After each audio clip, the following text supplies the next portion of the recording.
ಅರೆರೆರೆ ಎಷ್ಟು ಚೆನ್ನಾಗಿ ಹೋಗಿ ಬಿಡ್ತಾವ್ರೆ ಈ ಕಾಲೇಜು ಹೈಕ್ಳು. ಚಿಗುರು ಮೀಸೆ ಬಂದಿರೋ ಗಂಡ್ ಹೈಕ್ಳ ಜೊತೆ ಹೆಣ್ಣು ಹೈಕ್ಳು ನಾವೇನು ಕಮ್ಮಿ ಇಲ್ಲ ಅಂತ ಸ್ಟೈಲಿಶ್ ಆಗಿ ದಮ್ ಹೊಡೆಯೋದ್ರಲ್ಲಿ ಬ್ಯುಸಿ ಆಗಿದ್ರು. ಹದಿಹರೆಯದ ಸಮಯ ಅಲ್ವಾ, ಯಾವುದಕ್ಕೂ ಕ್ಯಾರೆ ಅನ್ನಲ್ಲ.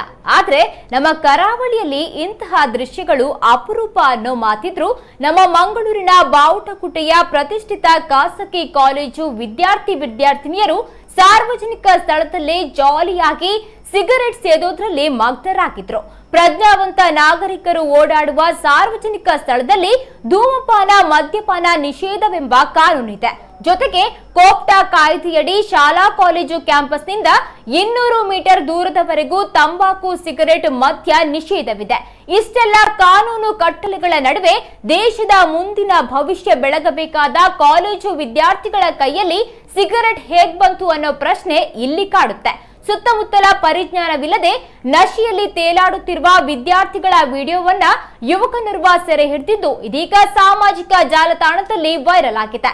ಕಾಲ ಬದಲಾವಣೆನೋ ಅಥವಾ ಫ್ಯಾಷನ್ನೋ, ಆದ್ರೆ ಇಂತಹ ಕಾನೂನು ಬಾಹಿರ ಚಟುವಟಿಕೆ ಕುರಿತು ಕಾಲೇಜು ಆಡಳಿತ ಮಂಡಳಿ, ಜಿಲ್ಲಾಡಳಿತ ಗಮನ ಹರಿಸಿದ್ರೆ ಉತ್ತಮ ಅನ್ನೋ ಮಾತುಗಳು ಇದೀಗ ಸಾರ್ವಜನಿಕ ವಲಯದಲ್ಲಿ ಕೇಳಿ ಬರ್ತಾ ಇದೆ.